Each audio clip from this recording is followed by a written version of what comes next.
rest, no rest, no rest. OST, no rest, no rest, no rest.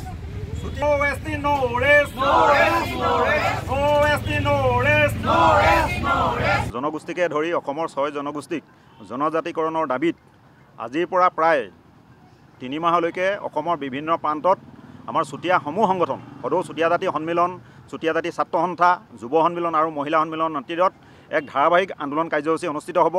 আজি এই প্ৰথম কাৰ্যসূচী আৰু অহা 23 তাৰিখে আমাৰ দিল্লী যন্ত্ৰ মন্ত্ৰত ইতিমধ্যে আমাৰ একাংশ অসমৰ বিভিন্ন জিলাৰ পৰা বহু চুতীয়া জনগোষ্ঠীৰ লোক দিল্লীত গৈছে, আন্দোলন কৰা হ'ব।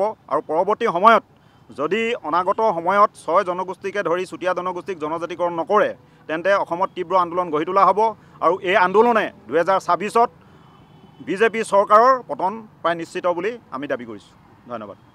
জনগোষ্ঠীকে ধৰি অসমৰ 6 জনগোষ্ঠীক জনজাতিকৰণৰ দাবীত আজিৰ পৰা প্ৰায় 3 মাহলৈকে অসমৰ বিভিন্ন প্ৰান্তত আমাৰ চুতীয়া সমূহ সংগঠন সদৌ চুতীয়া জাতি সন্মিলন, চুতীয়া জাতি ছাত্ৰ সন্থা, যুৱ সন্মিলন আৰু মহিলা সন্মিলন নেতৃত্বত এক ধাৰাবাহিক আন্দোলন কাৰ্যসূচী অনুষ্ঠিত হ'ব।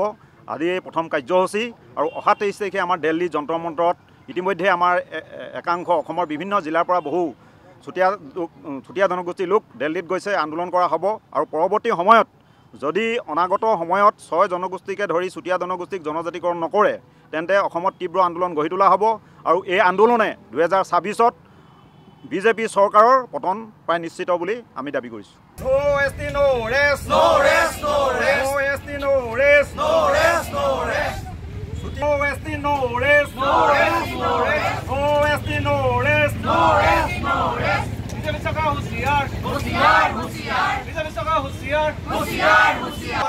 চুতীয়া জনগোষ্ঠীক জনজাতি মৰ্যাদা প্ৰদান কৰক, প্ৰদান কৰক, প্ৰদান কৰক। জনগোষ্ঠীকে ধৰি অসমৰ 6 জনগোষ্ঠীক জনজাতিকৰণৰ দাবীত আজিৰ পৰা প্ৰায় 3 মাহলৈকে অসমৰ বিভিন্ন প্ৰান্তত আমাৰ চুতীয়া সমূহ সংগঠন সদৌ চুতীয়া জাতি সন্মিলন, চুতীয়া জাতি ছাত্ৰ সন্থা, যুৱ সন্মিলন আৰু মহিলা সন্মিলন নেতৃত্বত এক ধাৰাবাহিক আন্দোলন কাৰ্যসূচী অনুষ্ঠিত হ'ব।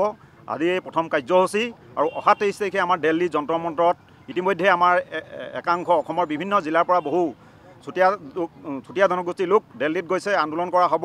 আৰু পৰৱৰ্তী সময়ত যদি অনাগত সময়ত 6 জনগোষ্ঠীকে ধৰি চুতীয়া জনগোষ্ঠীক জনজাতিকৰণ নকৰে তেন্তে অসমত তীব্ৰ আন্দোলন গঢ়ি তোলা হ'ব।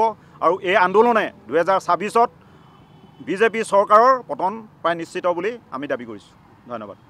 OST, no rest, no rest, no rest. OST, no rest, no rest, no rest. OST, no rest, no rest, no rest. OST, no rest, no rest.